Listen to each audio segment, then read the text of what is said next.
మొదటి పేతురు రాసిన పత్రిక మొదటి అధ్యాయము 19వ వాక్యం. మొదటి పేతురు రాసిన పత్రిక మొదటి అధ్యాయము 19వ వాక్యంలో రాయబడినటువంటి మాట, అమూల్యమైన రక్తము చేత అనగా నిర్దోషమును నిష్కలంకమునగు గొర్రెపిల్ల వంటి క్రీస్తు రక్తము చేత విమోచించబడితిరని మీరు ఎరుగుదురు గదా. ఆయన జగత్తు పునాది వేయబడక మునుపే నియమింపబడెను గాని తన్ను మృతులలో నుండి లేపి తనకు మహిమనిచ్చిన దేవుని ఎదుట తన ద్వారా విశ్వాసులైన మీ నిమిత్తము కడవరి కాలములయందు ఆయన ప్రత్యక్షపరచబడెను. చాలండి. దేవుని నామానికి మహిమ కలుగునుగాక. హల్లెలూయా. ఇప్పటి నుంచి వాక్యం చదివేటప్పుడు కొంచెం శ్రద్ధ, కొంచెం నిదానం, వాక్యాన్ని జాగ్రత్తగా తెలుసుకొని జాగ్రత్తగా చూసి అది చదివి మనం మన దేవుని యొక్క వాక్యము సేవకులకు అందించాలి.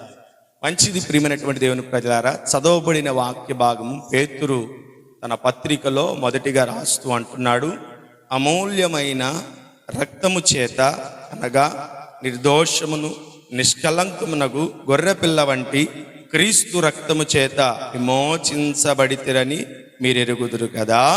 అలాగే అంటున్నాడు, ఆయన జగత్తు పునాది వేయబడక మునుపే నియమింపబడెను. ఎప్పుడు నియమించబడ్డాడినా? జగత్తు పునాది వేయబడక మునుపే. ఒక విషయం మనం జ్ఞాపకం చేద్దాం. జగత్తుకు పునాది వేయబడక మునుపే క్రీస్తు యేసువారు మానవుల పాపం కొరకు బలి అవ్వాలని దేవుడు ఎందుకు ప్రణాళిక కలిగి ఉన్నాడు? అసలు దేవుని ఉద్దేశంలో మానవుల యొక్క విమోచన కొరకు యేసు క్రీస్తు ప్రభువారు ఎందుకు నిర్ణయించబడ్డాడు అని మనం ఆలోచించాలి. ఈ వాక్య భాగంలో పేతురు భక్తుడు అంటున్నాడు, ఆయన నియమించబడిన కాలం, ఆయన నియమించబడిన సమయం ఇది కొద్ది కాలపు యొక్క వ్యవధిలో నిర్ణయించబడాల, కొద్ది కాలపు యొక్క నిదానంలో నిర్ణయించబడాల. ఈ కాలము ఎప్పుడుదంటే జగత్తుకు పునాది వేయబడక, అసలు జగత్తుకు పునాది వేయబడక మునుపు మనుషులు ఎక్కడున్నారు? మనుషులలో అపరాధం ఎక్కడుంది? మనుషుల మధ్య పాపం ఎప్పుడు సంచరించింది?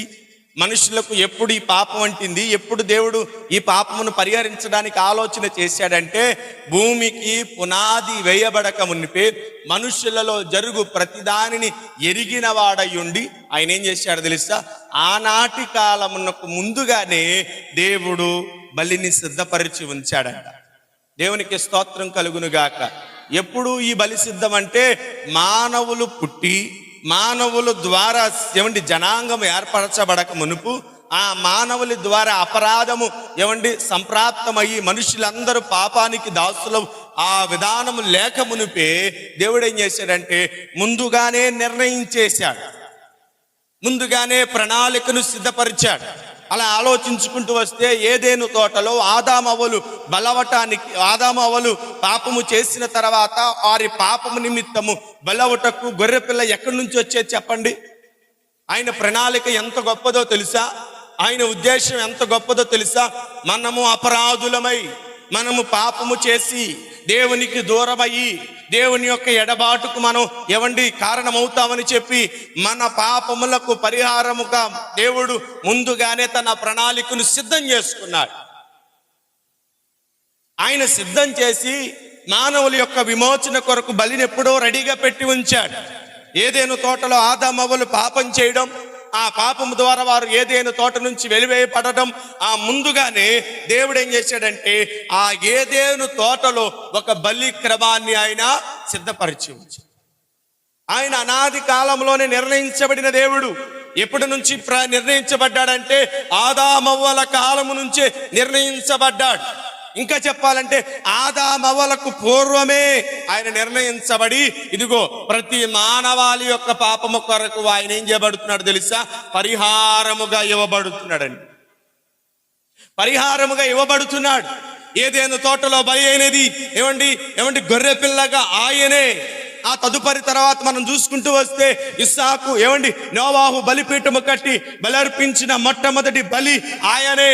ఇంకా చెప్పాలంటే కయ్యోను ఏబేలు మొట్టమొదటిగా బలర్పించినప్పుడు కయ్యోను ఏబేలు చేతులు అర్పణగా అర్పించబడింది ఎవరో తెలుసా? ఆయనే. ఆయన అనాది కాల దినానికి నిర్ణయించబడినటువంటి దేవుడండి ఆయన. ఇప్పుడు ఈ ప్రణాళికలో కాదు ఆయన సిద్ధం చేయబడింది. ఎప్పుడు మనము ఇంకను పుట్టక మునిపే, భూమి ఇంకను తయారవ్వక మునిపే, మనుషులలో పాపము ఏర్పడక మునిపే దేవుడు వారి యొక్క అపరాధముల నిమిత్తము ముందుగానే బలిని సిద్ధపరిచాడు. ఆలోచించండి. పిల్లలకి జ్వరం వచ్చిందని చెప్పి, లేదా పిల్లలు పుడతారని, పిల్లలు పెరుగుతారని, పిల్లలు వస్తారని చెప్పి ముందుగా మన ఆలోచనలు కలిగి వివాహం చేసి, వివాహం అయిన తర్వాత ఆ యొక్క భార్య ఈలోసుకున్న తర్వాత, గర్భం ధరించిన తర్వాత అప్పుడు మనం ప్రణాళికలు సిద్ధపరుచుకుంటే ఏమని? పుట్టేది కుమారుడైతే ఒక ప్రణాళిక, పుట్టేది మగబిడ్డ అయితే ఒక ప్రణాళిక. మన ప్రణాళికలు ఎలా ఉంటాయంటే మనం ముందుగా ఆలోచించం, ఆ తర్వాత ఆలోచిస్తాం. దేవుడు ఏం చేశాడు తెలుసా? ముందుగా ఆలోచించి ఆయన తన నిర్ణయాన్ని జరిగింది. ఇంతటి ఆలోచన కలిగిన దేవుడు ఈ దినాన్ని నీ నుండి కోరుకునేది, నీ నుండి కోరుకునేది అమూల్యమైన యేసు క్రీస్తు ప్రభువారి రక్తము చేత మనం విమోచించబడ్డాం, విడుదల పొందాం. విమోచనకు కొన్ని పర్యాయ పదాలు, కొన్ని విషయాలు మనం జ్ఞాపకం చేసుకుంటే అసలు విమోచన అంటే ఏంటి, విమోచనకు విధానం ఏంటని మనం ఒకసారి జ్ఞానం చేస్తే,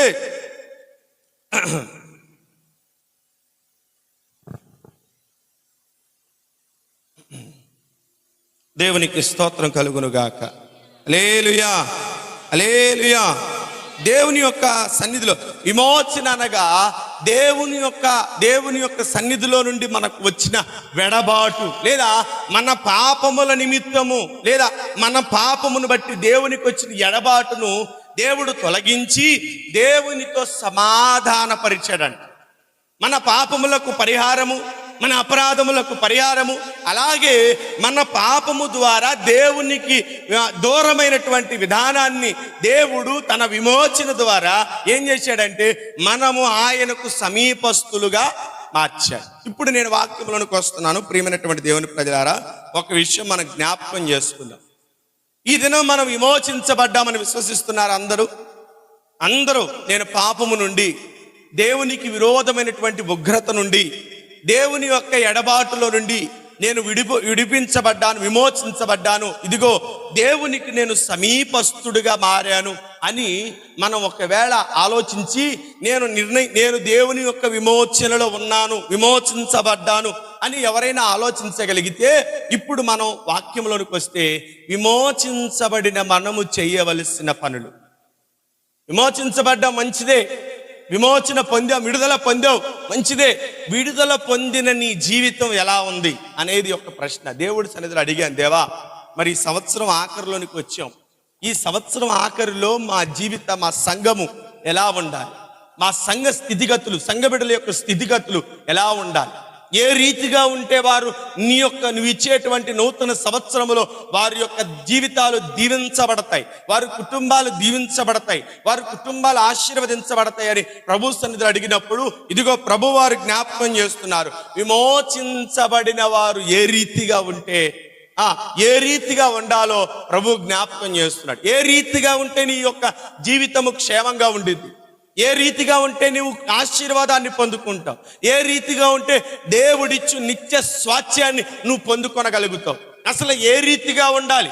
యేసు ప్రభువారు పాప బంధకములో నుండి, మరణ బంధకములో నుండి, సాతాను ఉచ్చులలో నుండి దేవుడు తన అమూల్యమైన రక్తము చేత మనల్ని వెల ఇచ్చి కొనుక్కున్నాడు.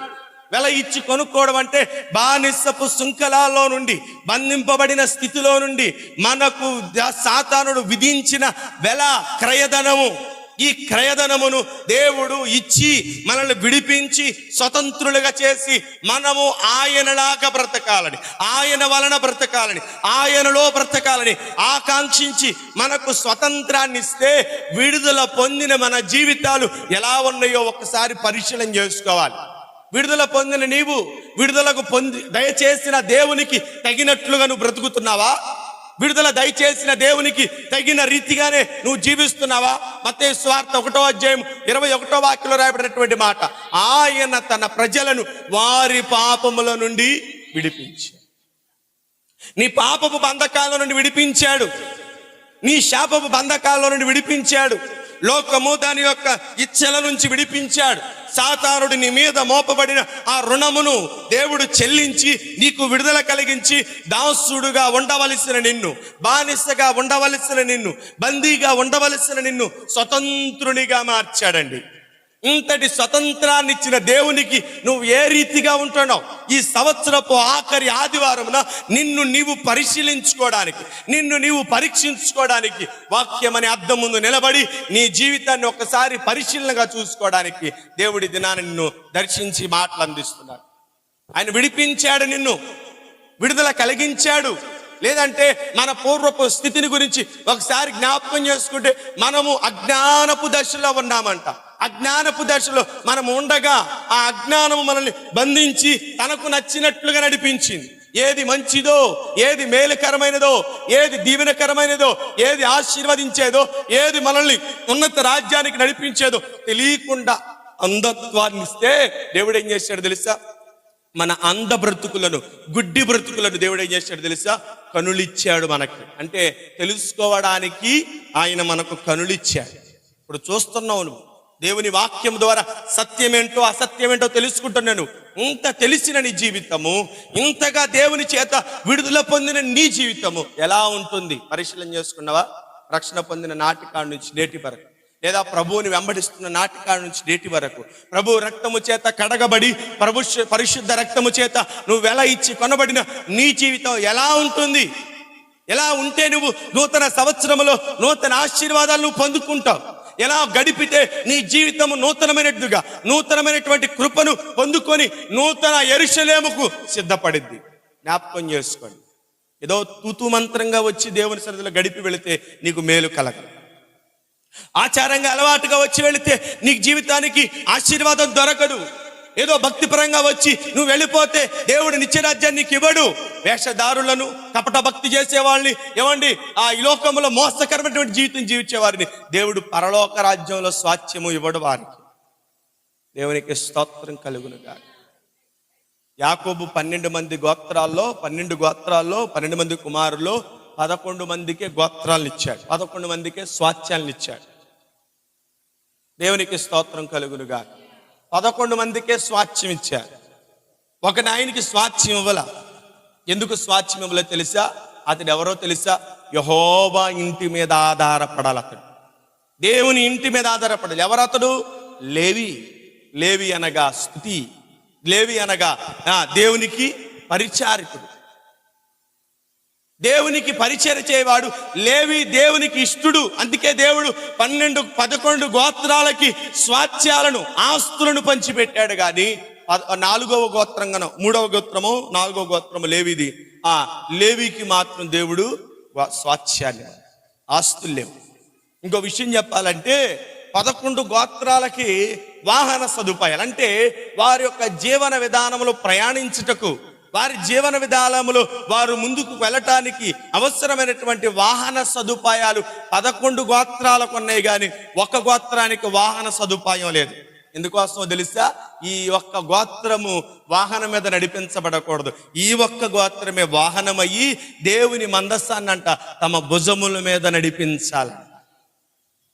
ప్రియమైనటువంటి దేవుని, ఎందుకు ఇంత జ్ఞాపకం చేస్తున్నానంటే, విమోచించబడిన నీ జీవితము ఎలా ఉన్నది ఒక్కసారి పరిశీలన చేసుకో.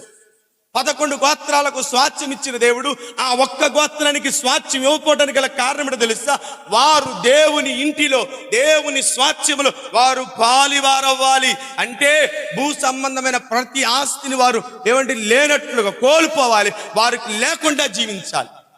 నీ జీవితంలో దేవుని ఇంటిలో స్వాస్థ్యాన్ని పొందుకోవాలంటే విమోచించబడిన నీవు భూ సంబంధమైన ప్రతి దాన్ని నువ్వు విసర్జించుకొనగలిగితేనే దేవుని ఇంటిలో స్వాస్థ్యాన్ని నువ్వు పొందుకుంటావు.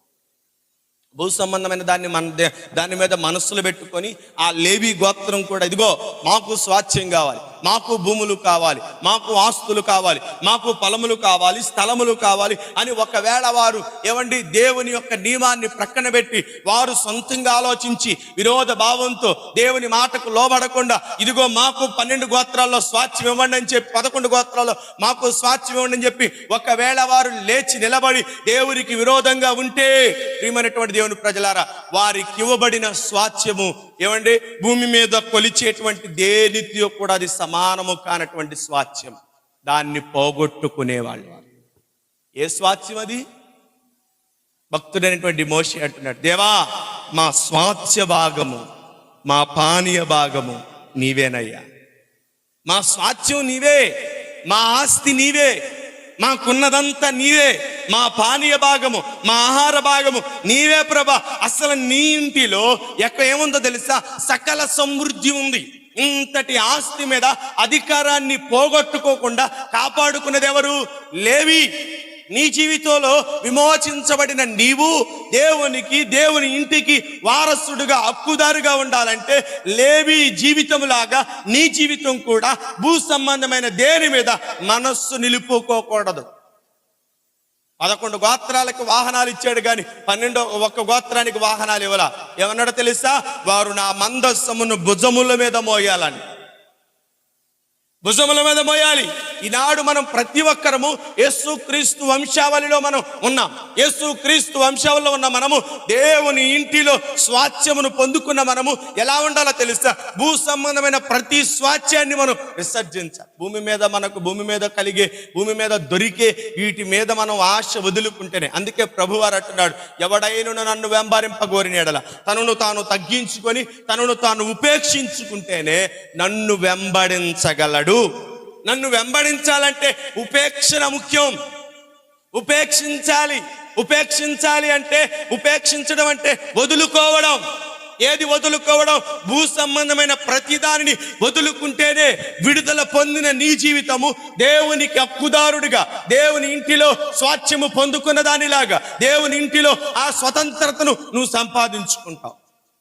విడుదల పొందావు అన్నంత మాత్రానగా ఉండకూడదు. నువ్వు దేవుడిచ్చిన స్వతంత్రాన్ని నువ్వు జీవితాంతం కాపాడుకోవాలండి. జీవితం నీకు ఇచ్చిన స్వాస్థ్యాన్ని నువ్వు కాపాడుకోవాలి. ఏమండి, ఆశీర్వాదం ఎవరికో తెలుసా? స్వతంత్రులైన వారికే. ఎవరా స్వతంత్రులు? కానాను క్షమించండి, ఇస్సాకు యొక్క, అబ్రహాము యొక్క సంతానములో పుట్టినటువంటి ఇస్సాకుకు తప్ప వేరే ఏ ఒక్కళ్ళకి కూడా ఆశీర్వాదం అనేది ఇవ్వబడలేదు. ఇస్సాకు స్వాస్థ్యాన్ని పొందుకోవడానికి గల కారణం తెలుసా? వాగ్దాన పుత్రుడు, స్వాస్థ్యపు భాగము. ఇంకా చెప్పాలంటే ఇస్సాకు స్వతంత్రుడు, దాసుడు కాదు. స్వతంత్రుడికే హక్కు ఉంటుంది, స్వతంత్రుడికే అధికారం ఉంటుంది, స్వతంత్రుడికే స్వాస్థ్యం ఉండిద్ది. అబ్రహాముకు వాగ్దానం చేయబడిన తర్వాత పుట్టినటువంటి వాడు ఇస్సాకు. ఇస్సాకు కంటే ముందుగా పుట్టినటువంటి వాడు ఇష్మాయేలు. ఇష్మాయేలు తర్వాత అనేక మంది పుట్టారు, కానీ అనేక మందికి స్వాస్థ్యాలు పంచబడాల. అయ్యండి, ఆ యొక్క కుటుంబంలో స్వాస్థ్య భాగం, స్వతంత్రతను ఎవరికి ఇవ్వాలి? ఒక్కడికి ఇచ్చాడు. ఎవరికి ఇచ్చాడు తెలుసా? ఇస్సాకుకి ఇచ్చాడు. వాగ్దానము చేత పుట్టినటువంటి వాడు. నా మాటలు మీకు అర్థమవుతున్నాయా? ఒకంత ఆలోచించండి. ఎటేటో వెళ్తున్నాడు, ఏంటేంటో అని ఒకవేళ అనుకుంటున్నారేమో. వాక్యం బాగా ఎరిగిన వారు కాబట్టి, వాక్యపు లోతు తెలుసు కాబట్టి, విడుదల పొందిన నీ జీవితం ఎలా ఉంటే దేవునికి ఇష్టడిగా ఉంటావో, ఏ రీతిగా ఉంటే నువ్వు దేవుని ఇంటిలో హక్కుదారుడిగా ఉంటావో, రాబో సంవత్సరము నీ జీవితం దీవెనకరంగా మార్చబడిద్దని ఒక విధంగా పరిశీలిస్తూ లేవి భూ సంబంధమైన దాన్ని విసర్జించాడు. ఇదిగో ఇస్సాకు స్వాతంత్రపు హక్కును పొందుకొని వాగ్దానము చేత పుట్టబడిన వాడై స్వతంత్రతను కాపాడుకున్నాడు. ఇస్సాకు ఆ స్వతంత్రతను కాపాడుకోవడం బట్టే ఇస్సాకు ఆశీర్వాదము ఇస్సాకు పిల్లల మీద నిలబడింది. ఇస్సాకు ఆశీర్వాదము తరతరముల మీద నిలబడింది. ఇస్సాకు ఆశీర్వాదము వారి సంతతి మీద నిలబడింది. అబ్రహాము ఎట్టి ఆశీర్వాదాన్ని పొందుకున్నాడు. అట్టి ఆశీర్వాదానికి ఎవరు పాత్రులయ్యారంటే ఇస్సాకు పాత్రులే. నీకు ఇచ్చిన స్వాతంత్ర్యాన్ని నువ్వు వినియోగించుకుంటలో ఏమాత్రం కూడా అర్థమవుతుంది. ఇక నా మాటలు దేవునికి స్తోత్రం చెబుదాం ఒకసారి. అర్థమవుతున్నాయా? చాలా జాగ్రత్తగా దేవుని మాటలు వినండి. దేవుడు నడిపించు కోణంలోనికి మనం వెళదాం. ఎందుకంటే ఆత్మ చెప్పు సంగతులు చెవి గలవాడు వినుగాక. నువ్వు ఇంతకాలం వాక్యం వింటున్నావు, ఏం చెబుతున్నానో అర్థం చేసుకోకపోతే నువ్వు ఇంతకాలం విన్న వాక్యం అంతా బూడిదలో పోసిన పన్నీర్ అయిపోయింది కదా. ఏంటంటే ఎటు వెళ్ళిపోతున్నాడని ఒకవేళ నువ్వు అనుకుంటున్నావేమో. నువ్వు విడుదల పొందిన నీ జీవితం ఏ రీతిగా ఉంటే దేవుని సన్నిధిలో నువ్వు ఆశీర్వదించబడతావో, నూతన సంవత్సరం నీ మేలు కలిగిద్దో, నీ కుటుంబం దీవించబడిద్దో అని ఒక విధంగా నేను చెబుతూ ఈ విడుదల పొందిన వారి జీవితాలు ఈ రీతిగా ఉండాలని జ్ఞాపకం చేస్తున్నాను. ఏ రీతిగా ఉండాలి? ఈ లేవీలాగా భూమి మీద ఈ యొక్క వాటిని మనం విసర్జించాలి. ఇస్సాకులాగా వాగ్దానము చేయబడి స్వాతంత్రము ద్వారా పొంది స్వాతంత్ర హక్కును మనం వినియోగించుకొని వాగ్దానము చేత ఇవ్వబడిన ఈ యొక్క స్వాస్థ్యానికి మనము హక్కుదారు. ఈ రీతిగా ఉండకుండా నీ జీవితం ఎంత గడిపినా వ్యర్థం. ప్రియమైనటువంటి దేవుని ప్రజలారా, అసలు విషయంలోనికి వద్దాం. అసలు మన జీవితాలు ఎలా ఉండాలో కొన్ని విషయాలు మనం జ్ఞాపకం చేసుకొని ఈ యొక్క వర్తమానాన్ని మనం ముగించుకుందాం. చూడండి వాక్య భాగంలో కనబడదాం. ఫిలిప్పీలకు రాసిన పత్రిక, భక్తుడైనటువంటి పౌలు ఫిలిప్పీలో ఉన్నటువంటి సంఘానికి రాసినటువంటి పత్రిక 2వ అధ్యాయము 11వ వాక్యాన్ని మనం చదువుదాం. ప్రతి వాని నాలుకయు ఒప్పుకొనున్నట్లు హెచ్చించి ప్రతి నామమునకు పైనామమును ఆయనకు అనుగ్రహించను. కాగా నా ప్రియులారా, మీరెల్లప్పుడూ విధేయులై ఉన్న ప్రకారము నా ఎదుట ఉన్నప్పుడు మాత్రమే కాక మరీ ఎక్కువగా నేను మీతో లేని ఈ కాలమందును భయముతోను వణుకుతోను మీ సొంత రక్షణను కొనసాగించుకోవాలి. విమోచించబడిన వారి జీవితాలు ఎలా ఉండాలంటే, ఏ రీతిగా ఉండాలంటే భయముతోను, రెండవది వణుకుతోను, మూడవది సొంత రక్షణను ఏం చేయాలి తెలుసా? కాపాడుకుంటూ ఉండాలి.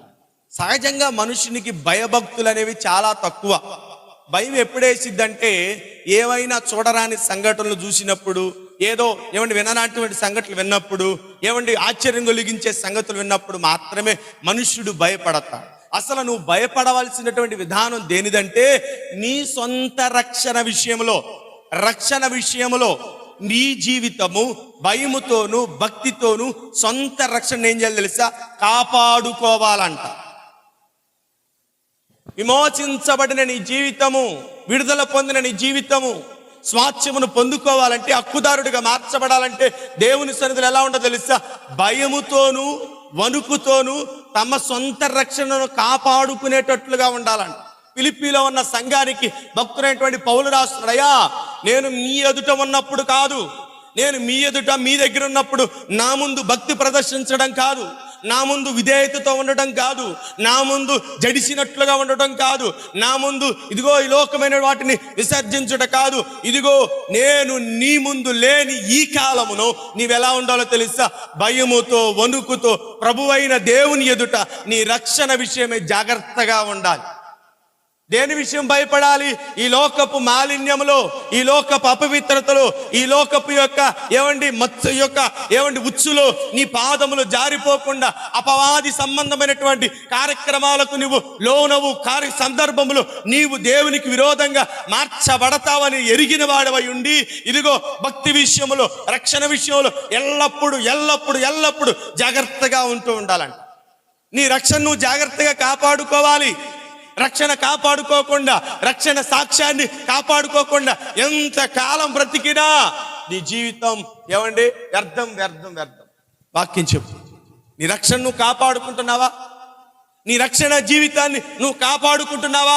యేసు ప్రభుతో అంట కట్టబడిన ఈ జీవితం, యేసు ప్రభుతో సమాధాన పరచబడి తండ్రికి ఇష్టలుగా మార్చబడిన ఈ జీవితం, లోక మాలిన్యమును, లోక అపవిత్రతను కడుగుకొని పవిత్ర జీవితాన్ని జీవించుట కొరకు సిద్ధపడిన ఈ జీవితాన్ని నువ్వు కాపాడుకుంటున్నావా?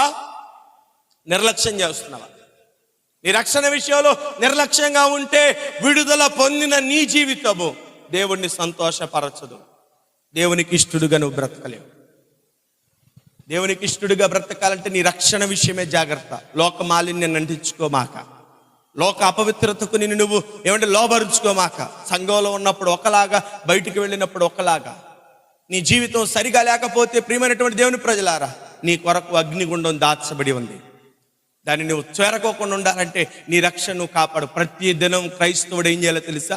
రక్షణ విషయమై ఎప్పటికప్పుడు ప్రణాళికను సిద్ధపరుచుకోవాలండి. తమ రక్షణను కాపాడుకున్నటకు ప్రణాళికను సిద్ధపరచుకోవాలండి. ఎందుకోసం అంటే అపవాది సాతాను యుక్తి కలిగి వాడు తంత్రముల చేత మనుషులను మాయోపాయాల్లో పడేస్తూ ఉంటాడు. అందుకనే నీ రక్షణను కాపాడుకున్నటకు ఎప్పటికప్పుడు ప్రణాళికను సిద్ధపరుచుకుంటూ ఉండాలి. ఇదిగో సాతానుడు ఈ రీతిగా నన్ను ప్రలోభ పెడుతున్నాడు, దీని నుండి మనం తప్పించుకోవాలంటే ఈ రీతిగా నేను బ్రతకాలి అని చెప్పి ఎప్పటికప్పుడు ప్రణాళికను సిద్ధపరుచుకోవాలండి. ఒక విధంగా చెప్పాలంటే మనం ఎప్పుడు నిరంతర ఇంజనీర్లు కావాలి. మనం ఏంటంటే నిరంతర ఇంజనీర్లు అవ్వాలి. మనం ఎప్పటికప్పుడు రక్షణ విషయంలో ప్రణాళికను సిద్ధపరుచుకుంటూ ఉండాలి. నీ ప్రణాళికలో ఎప్పటికప్పుడు రక్షణ కాపాడబడుతూ, నీ రక్షణను పోగొట్టుకుంటే ఏమవుతుందో తెలుసా? ఇక నువ్వు విడిచిపెట్టబడతావు. జ్ఞాపకం చేసుకుందాం.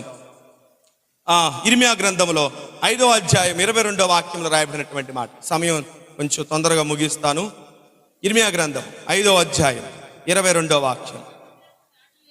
సముద్రము దాటలేకుండునట్లు ప్రబల లేఖయు ఉండునట్లుగా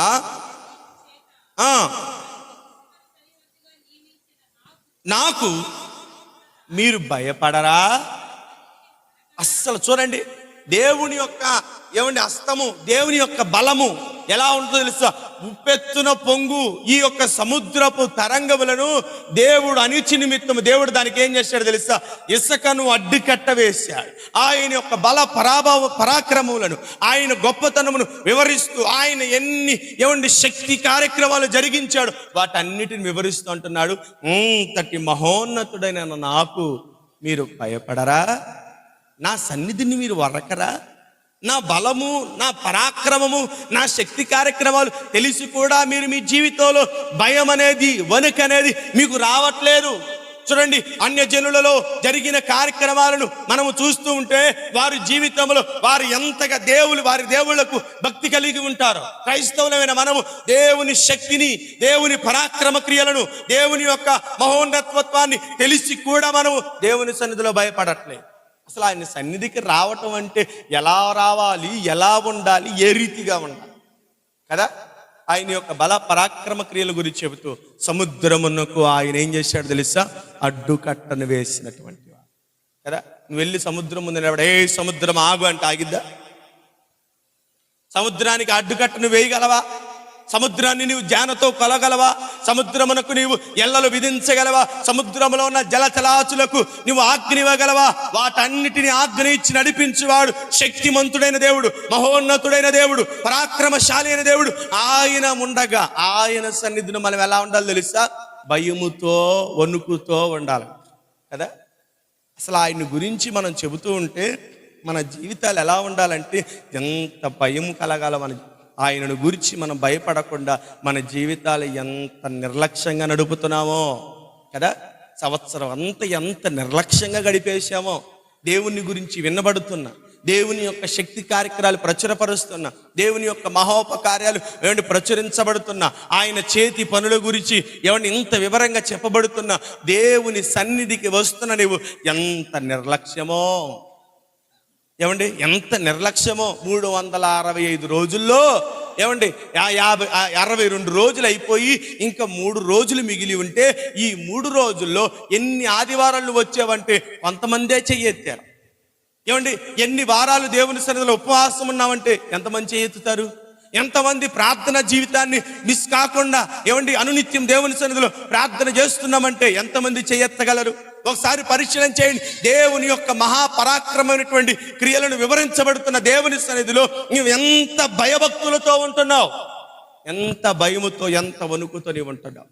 ఇశ్రాయేలులు భయపడలేదు, నువ్వు కూడా భయపడకుండా అదే రీతిగా అదే విధానంలో నువ్వు కూడా నడిపించబడితే విమోచించబడిన నీవు విమోచన ఇచ్చిన దేవునికి కృతజ్ఞుడిగా లేనట్టే అదండి.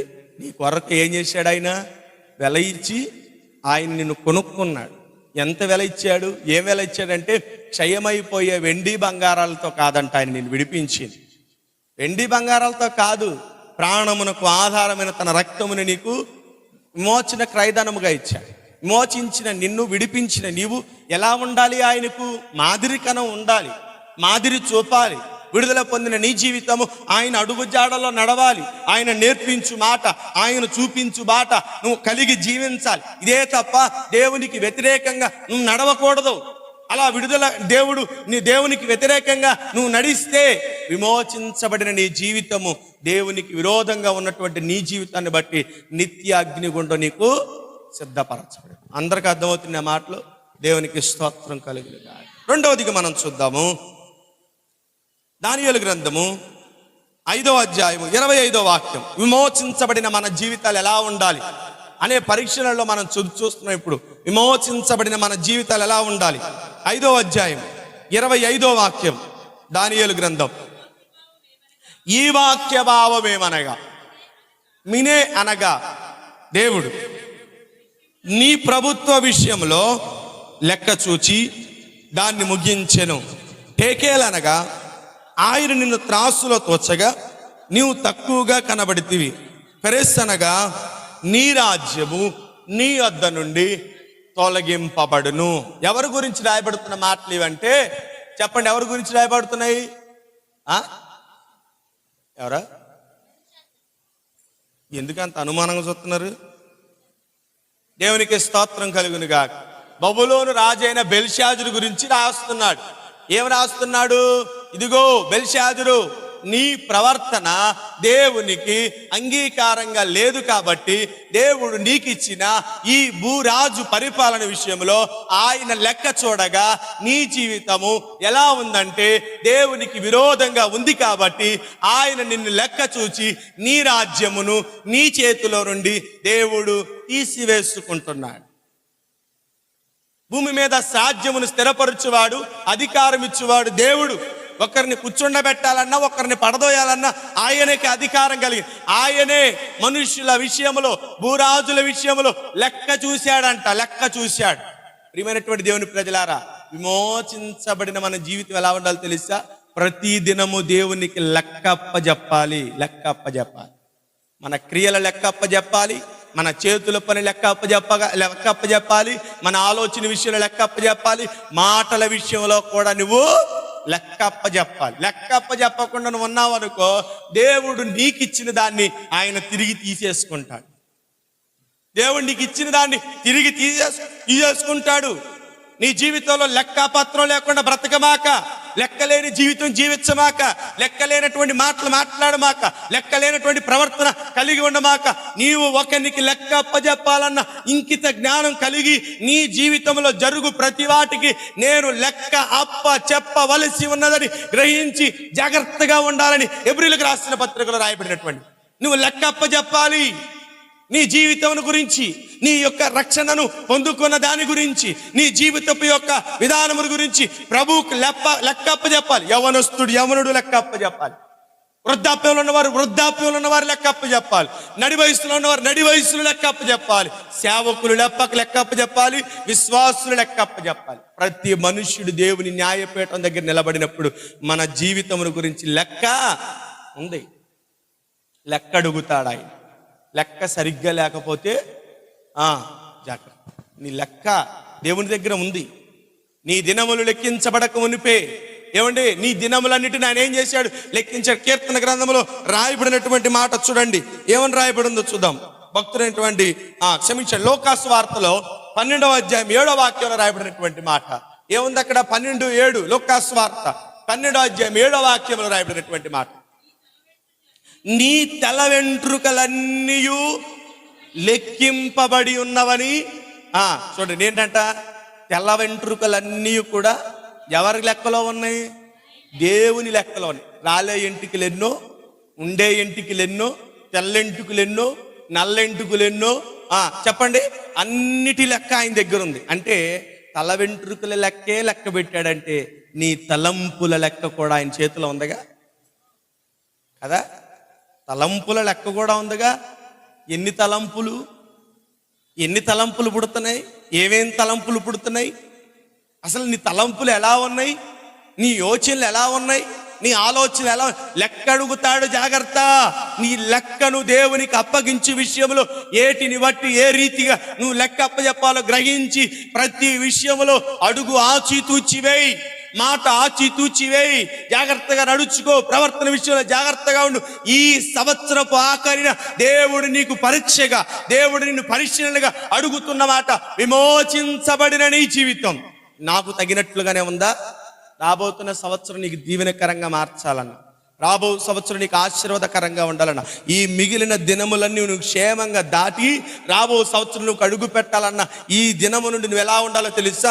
విమోచించబడిన వారి జీవితపు విధానం ఎలా ఉండాలో తెలుసుకొని మరి పరిశీలనగా తెలుసుకొని మరి ఆ రీతిగా నడవగలిగితే ఈ మిగిలిన కొద్ది దినాలు, రాబో బహుదినములు, ఆ బహుదినములు నీవు క్షేమంగా ఉండాలంటే విమోచించబడిన నీ జీవితంలో లెక్క అప్పగించాలి. ఓ యవనుడా, నీ యవన కాల ప్రవర్తన విషయమై లెక్క అప్పజెప్పవలసిన సమయం ఒకటి ఉందని గ్రహించని ప్రసంగి గ్రంథంలో రాయబడినటువంటి మాట. లెక్క అప్పజెప్పాలి. నీ జీవితంలో లెక్కను కలిగి దేవుడు ప్రతి విషయంలో నీకు లెక్కలు వేస్తాడు. లెక్క ఒక్కటి తప్పినా కూడా నిన్ను సహించు. రక్షణ పొందావా? భక్తుడైనటువంటి యోహాను అంటున్నాడు, ఏమంటున్నాడు? మీరు మారు మనస్సుకు తగిన ఫలములు ఫలించు. భక్తుడైనటువంటి పౌలు అంటున్నాడు, మీరు ఎలా ఉంటుంది తెలుసా? యోహానేమో మారు మనస్సుకు తగిన ఫలాలైతే ఏమండి పౌలు ఏమంటాడు తెలుసా? ఆత్మానుసారమైనటువంటి ఆత్మ ఫలములు ఫలించాడు. ఫలాలు లెక్క కూడా ఇవ్వాలి. అంటే నీ మంచి పనులు, నీ నడవడిక లెక్కలు కూడా మనం వేయాలి. భక్తుడైనటువంటి యోహాను అన్నాడు, మారు మనస్సుకు తగిన ఫలాలు ఉండాలి. మారు మనస్సుకు తగిన ఫలాలంటే నీ జీవితపు నడవడిక మారాలి. మునుపున్న జీవితం ఎలా ఉంది? దేవునికి విరోధంగా, దేవునికి దూరంగా, దేవునికి అవిధేయంగా, పాపానికి దగ్గరగా, నీచపు కార్యక్రమాలు దగ్గరగా ఉంది. మారు మనసు పొందిన తర్వాత పనులు మారాలి, నోటి మాటలు మారాలి, ప్రవర్తన మారాలి, ఆలోచన మారాలి. ఇది మారు మనసుకు తగిన ఫలాలు. ఆత్మ ఫలాలేంటి? ప్రేమ, సమాధానం, సంతోషం, దీర్ఘశాంతం, దయాళత్వం. ఇవి ఆత్మ ఫలములు. ఈ ఆత్మ కలిగిన వాడు ఏం చేస్తాడు? మంచి ఫలాలు, ప్రేమను కలిగి ఉంటాడు, సమాధానాన్ని కలిగి ఉంటాడు, ఐక్యతతో ఉంటాడు, ఎల్లప్పుడూ ఎదుటి వారితో మంచి విషయాలు కలిగి ఉంటాడు. ఈ రెండిటి విషయంలో దేవుడు మనల్ని లెక్క అడుగుతాడు. మారు మనసు పొందిన నీ జీవితం మారు మనసుకు తగినట్లుగా ఉందా? ఆత్మానుసారమైన నీ జీవితం ఆత్మకు తగినట్లుగా ఉందా? ఏది నీ లెక్క అని అడుగుతాడు. బెల్షాజరు విషయంలో లెక్క చూసిన దేవుడు నీ జీవితంలో కూడా లెక్క అడుగుతాడు. జాగ్రత్త. లెక్క మనం అప్పజెప్పాలని, ఆ లెక్కను బట్టి మనం ఎలా ఉండాలో తెలుసా? దేవుని సన్నిధిలో జాగ్రత్తగా ఉండాలి. మంచిది. ప్రియమైనటువంటి దేవుని ప్రజలారా, ఇంకా లోతుకు నేను వెళ్ళాలనుకుంటున్నాను, కానీ ఏమో కొన్ని విషయాలు కొంతమందిని బాధపరుస్తున్నాయి. ఎందుకంటే కొంతమంది ప్రవర్తన దేవునికి విరోధంగా ఉంటుంది, దేవునికి వ్యతిరేకంగా ఉంటుంది. నేను హెచ్చరించాలి అని అనుకుంటున్నాను, కానీ కొన్ని విషయాల్లో నాకున్నటువంటి స్థితిని బట్టి ఇక్కడ నిలబడాలి. నేను ఇక్కడ నిలబడి ప్రతి ఒక్కరిని ప్రేమించాలి. గద్దింపుతోను హెచ్చరికలతోను నేను చెప్పినప్పుడు ఒకంత పరిశీలనగా చూసుకొని వాక్యం చెప్పమంటుంది. ఇప్పుడు నేను గద్దించడం వల్ల ఒక వ్యక్తి మేలు పొందుతాడా లేదా ఒక వ్యక్తి విరోధంగా ఉంటాడా అని ఆలోచించుకొని కొన్ని విషయాలు నేను చెప్పకుండా ఆగిపోతున్నా. కొంతమంది నాకు హెచ్చరిక చేస్తున్నా, ఏం చెప్పవేండి నువ్వు, చెప్పవేండి. నేను చెప్పగలను, చెప్పే అధికారం కూడా నాకుంది. కానీ చెప్పేటప్పుడు ఏ రీతిగా చెప్పాలో అది చూసుకుని నేను జాగ్రత్త. ఎందుకంటే నన్ను బట్టి, నేను చెప్పే మాటలను బట్టి, నేను ఇచ్చే హెచ్చరికను బట్టి అవతల వ్యక్తి తీసుకుంటే అతడు ధన్యుడు అవుతాడు. తీసుకోకపోతే ఆ ఆత్మకు నేను లెక్క అప్పచెప్పాలి. ఇప్పుడు విరోధంగా అయితే శాపం తెచ్చుపెట్టుకుంటాడు, అది కరెక్టే, శాపానికి శాపమే. కానీ ఆ ఆత్మ విషయమే నేను లెక్క అప్పచెప్పాలి. నేను హెచ్చరించగలను, నాకు తెలుసు. వాక్యములో ఎలా చెప్పాలో, ఏమిటి వ్యక్తిగతంగా ఎలా చెప్పాలో నాకు తెలుసు. ఇలా లెక్క చెప్పాల్సినటువంటి క్రమంలో ప్రియమైనటువంటి దేవుని ప్రజల కొంతమంది నేను గద్దించవలసిన స్థితికి వచ్చేసరికి కొన్ని విషయాలను బట్టి నేను ఆటంకపరచబడు.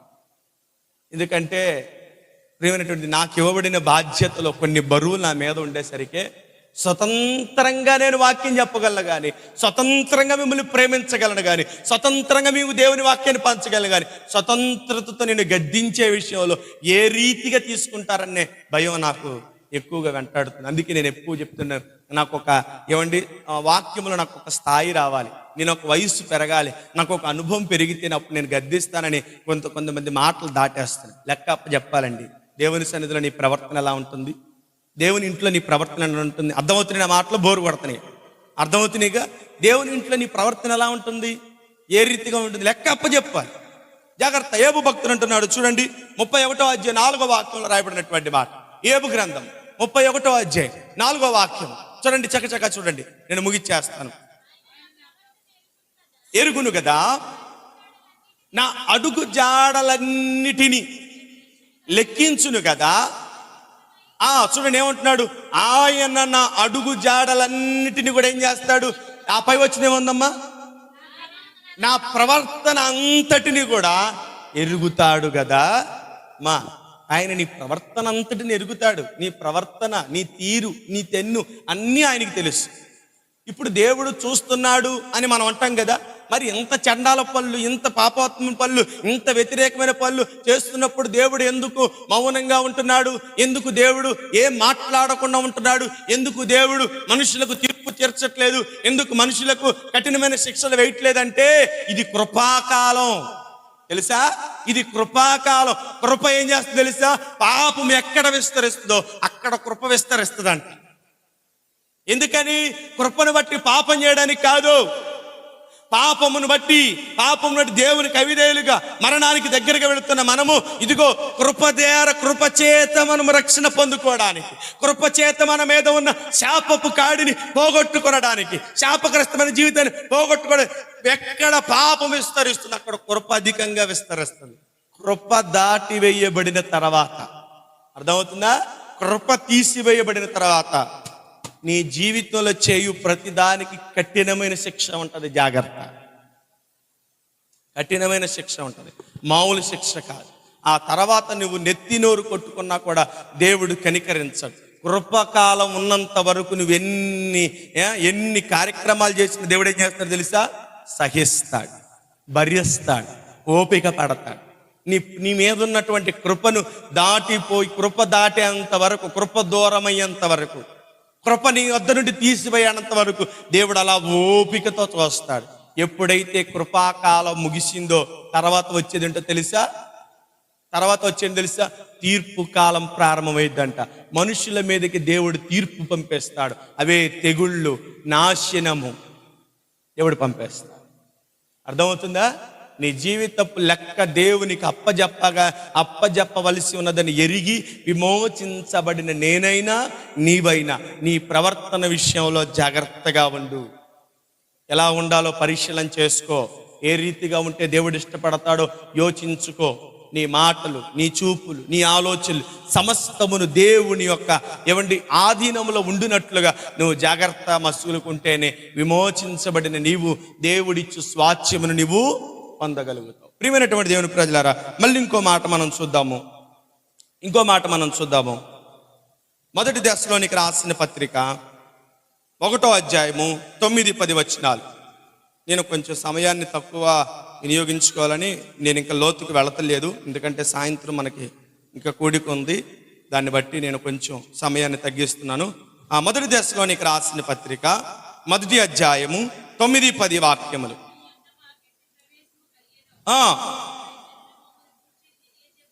తెలియచెప్పుచున్నారు, విగ్రహములను విడిచిపెట్టి జీవము గలవాడును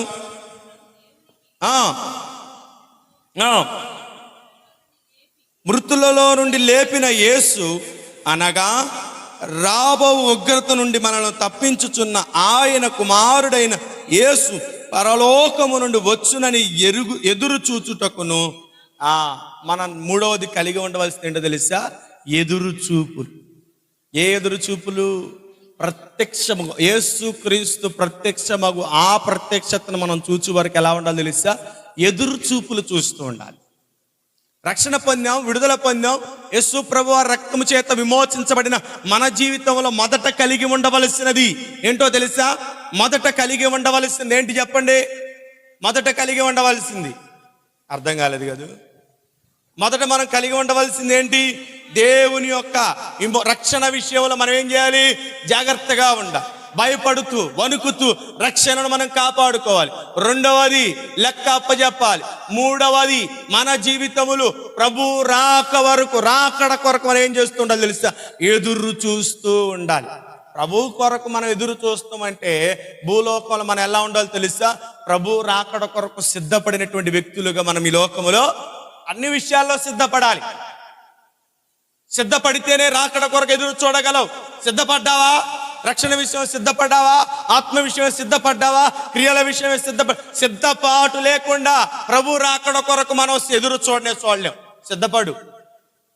దెసలోనికలో ఉన్న సంఘమంట దేవుని యొక్క రాకడ కొరకు ఎలా ఉందో చూడండి.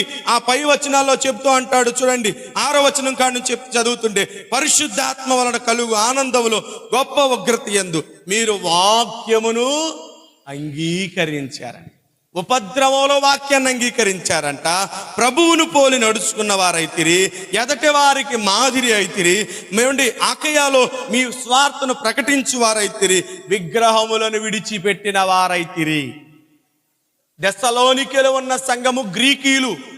ఈ గ్రీకీయులు అంత తొందరగా ప్రభువును అంగీకరించినటువంటి వారు కాదు. రక్షణను ప్రభు యొక్క సొంత మార్గం నడిచినటువంటి వారు కాదు. వారు ఎలా ఉన్నారు తెలుసా? మాసిదోనియాలోను అకయాలో ఉన్నటువంటి సంఘమునకు వీరు మాదిరి అయ్యారు. వీళ్ళు తెలుసా? మొదట రక్షణ పొందిన వారు, ఆ తర్వాత రక్షణ పొందిన వారి యొక్క జీవితాలు మొదట పొందిన వారి కంటే మాదిరి అయ్యాయంట. గ్రీకీయులు తొందరగా రక్షణ పొందరు, కఠినమైనటువంటి మనస్సు కలిగినటువంటి వారు. వారే అకయాలోను మాసిదోనియాలోను ఉన్న సంఘవస్తులు ఇదిగో దెస్సలోనికలో ఉన్న సంఘమును చూచి నేర్చుకుంటున్నారు. వారు ప్రభు కొరకు ఏ రీతిగా సిద్ధపడ్డారో, ఏ రీతిగా ఎదురు చూపులు చూస్తున్నారో, ఏ రీతిగా వారి జీవిత విధానం ఉందో, ఇదిగో వారి జీవితము విగ్రహములను విడిచిపెట్టి, ఇహలోకపు మాలిన్యాన్ని విడిచిపెట్టి ప్రభు రాకడ కొరకు వారు ఎదురు చూస్తున్నారు. సంగమా, విమోచించబడిన నీవు ప్రభు రాకడ కొరకు ఎదురు చూడాలి. ప్రభు ప్రత్యక్షత కొరకు ఎదురు చూడాలి. అందుకే పౌలు భక్తుడు అంటున్నాడు, ఏమంటున్నాడు? మీరు క్రీస్తుతో కూడా లేపబడిన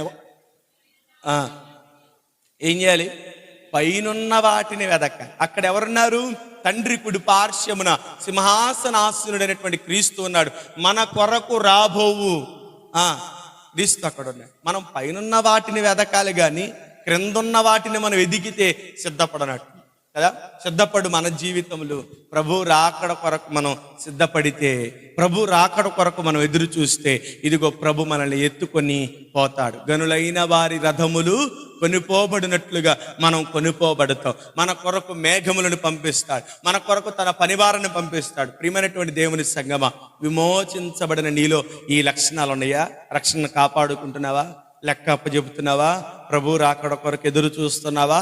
అయితే ఇదిగో ఈ సంవత్సరము దేవుడు నిన్ను కాపాడిన రీతి కంటే రాబో సంవత్సరము నీకు అధికమైన కృపను అనుగ్రహించి నీ జీవిత దినములన్నిటినీ క్షేమంగాను ఆశీర్వాదంగాను దీవెనకరంగాను నీ జీవిత దినాలను దేవుడు నడిపిస్తాడు. ఒకవేళ వీటిలో లోపం ఉంటే ఈ వాక్యము చేత ఉన్నప్పుడు నువ్వు, ఈ వాక్యము చేత హెచ్చరిక పొందినప్పుడు నీవు జాగ్రత్తగా నీ జీవితాన్ని ప్రభు కొరకు జీవించినట్లుగా ఏవేవి విషయాల్లో తప్పిపోయావు, ఏవేవి విషయాల్లో దేవునికి దూరం అయ్యావు, ఏవేవి విషయాల్లో ప్రభువుకు నువ్వు ఎడబాటయ్యావు, వాటిని నువ్వు జ్ఞాపకం చేసుకొని, ఇదిగో ప్రభువా, ఈ దినము నుండి నా జీవితాన్ని నేను సరి చేసుకుంటున్నాను, వీటిలో నేను లోపించాను, నా రక్షణ విషయమే నేను కాపాడుకోలేదు ప్రభువా, అయ్యా నేను లెక్క అప్పచెప్పగలిసిన వాడినే ఉండి ఎరిగి ఉండి కూడా నేను నా జీవితాన్ని నేను సరిగా నడిపించుకోలేదు ప్రభువా, నీ రాకడ కొరకు నేను ఎదురు చూచే వరసలో నేను లేను ప్రభువా అని ఏ విషయాల్లో ప్రభువుకు ఈ విషయాలను విరోధిగా ఈ విషయాలను నువ్వు ఎరగని వాడిగా,